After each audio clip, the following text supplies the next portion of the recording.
आजभोलि त हाम्रो यता बटारतिर एकदम धेरै गर्मी बढेको छ नि त। अनि मेरो नानीहरू चाहिँ गर्मीले होला केही पनि खानाहरू पनि खाँदैनन्, तरकारीहरू राम्रो गरी खाँदैनन्। के तरकारी पकाउनु होला भन्ने भइरहन्छ क्या मलाई बिहान उज्यालो भएपछि, बेलुकामा नि खाना बनाउने बेला चाहिँ। अनि आज चाहिँ मैले अस्ति नै साग छरेको थिएँ, पानी नपरेर त्यो साग त मर्न आँटिसकेछ भने। पानी परेको छैन नि त आजभोलि, सुक्खा लाग्यो होला सागलाई पनि। अनि त्यो साग चाहिँ मैले टुपु टुपु टिपेर ल्याएँ, अनि कुटु कुटु केलाएँ। आजभोलि त कस्तो किरा लाग्छ नि त सागलाई, राम्रो गरी केलाएँ। अनि मैले चाहिँ 2-4 पानी पखालेँ।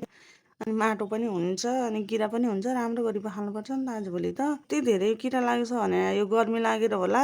अनि मेरो छोरीहरूलाई चाहिँ फेरि जिरा पड्काएको चाहिँ एकदमै मनपर्छ सागमा। अनि खुर्सानी राख्न पाइँदैन, त्यही त हो नि, बच्चाहरू भएपछि पिरो। मैले आलु राखेँ, आलु भएपछि त अलि डह्रो सागलाई नि नरम बनाउँछ नि त। अनि आलु राखेँ, 2टा आलु। गर्मी नै के साह्रो बढेको हो, जताततै सर्प देखिन्छ, डरै हुने बच्चा भएपछि। अनि हामी त झन् तलमा बसेको छौँ। भैँताला भएपछि त बारीबाट नि सर्प आउँछ, घरमा कतिखेर आएर पसेर बसे हुन्छ नि थाहा नहुने। कस्तो डर भइरह भने यो गर्मी महिनामा त बिहान उठ्न नपाई, घाम चर्किने, घाम लाग्ने, हावा कतैबाट नआउने, अकुस र मुकुस दिनभरि पनि रातभरि पनि त्यस्तै। मेरो छोरीहरूलाई त कस्तो गाह्रो भएको छ यो गर्मी महिनामा त। बच्चाहरूको त बिजोकै हुने यहाँ बटारमा त, गर्मी त्यत्तिकै सर्पहरू हिँड्ने, कतिखेर के हुन्छ थाहा नहुने। स्कुलमा गयो बाटोमा सर्प बसिरहेको हुने, बच्चाहरूलाई चाहिँ एकदम गाह्रो हुने क्या गर्मी महिनामा चाहिँ। राम्रो गरी खाना नि